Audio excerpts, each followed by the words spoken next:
Welcome to my channel. I'm thrilled to have you here and excited to share this information. Whether you're here for entertainment, education, or just to pass the time, I promise to bring you engaging and high-quality content that you love. From insightful tutorials and thought-provoking discussions to fun and light-hearted moments, there is something for everyone. Don't forget to like, comment, and subscribe to stay updated with all the latest videos. Let's create a vibrant and supportive community together. Your presence means the world to me. How to unlock Pag-ibig virtual account pag hindi gumagana ang reset password at first-time login. Kapag na-lock due to numerous login attempts. To unlock your virtual Pag-ibig account, need pumunta sa office nila, pero paano kung OFW? Heto ang gagawin. Go to the website of Pag-ibig, which is www.pagibigfund.gov.ph. Click Verify You Are Human. Tick mark Data Privacy Consent to proceed. On the tab, select Forms and click Provident. Then download the form, which is Request Form for Virtual Pag-ibig Account for Unlocking, Deactivation, and Reactivation. Ilagay ang member's name, Pag-ibig MID number, date of birth, email address, and cellphone number. Dito sa particulars, kapag na-lock ang account, i-click ang unlocking option at right, invalid username and password while trying to log in. Deactivation naman kapag ayaw mo na gamitin ang virtual account. Maraming account na nagawa, may kahina-hinalang aktibidad sa account mo o kaya naman ay hindi otorisadong pagkagawa ng account. Reactivation, at ilagay ang dahilan ng reactivation. Pwedeng to resume payment of contribution and monitor the payment posted. Pirmahan sa signature over printed name at ilagay ang date kung kailan pumirma. You can fill out upper and lower part, which is both the same.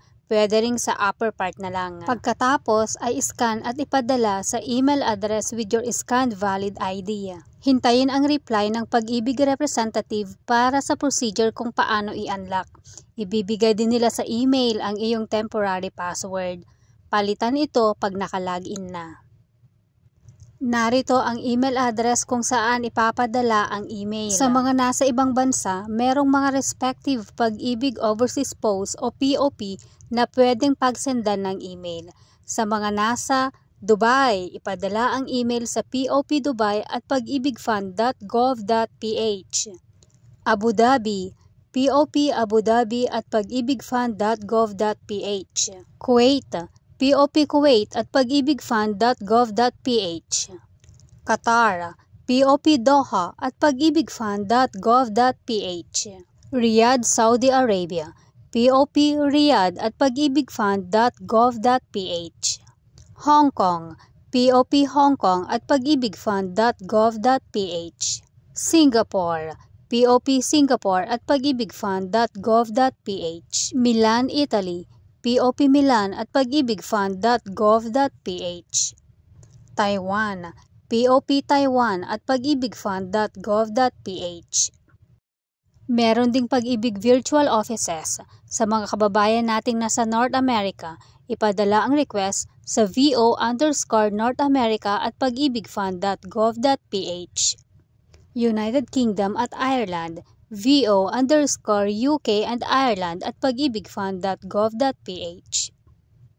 Singapore, VO_Singapore at pagibigfund.gov.ph. UAE and Kuwait, VO_UAE and Kuwait at pagibigfund.gov.ph. Oceania, VO_Oceania at pagibigfund.gov.ph. East Asia, VO_East Asia at pagibigfund.gov.ph.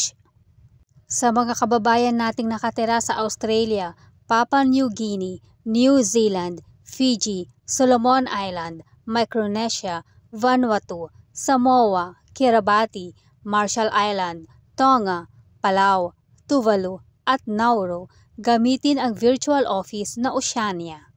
Samantalang ang mga nasa Malaysia, Brunei, Vietnam, Thailand, Myanmar, Cambodia, Laos, Timor-Leste at Indonesia, ipadala ang email sa East Asia Virtual Office.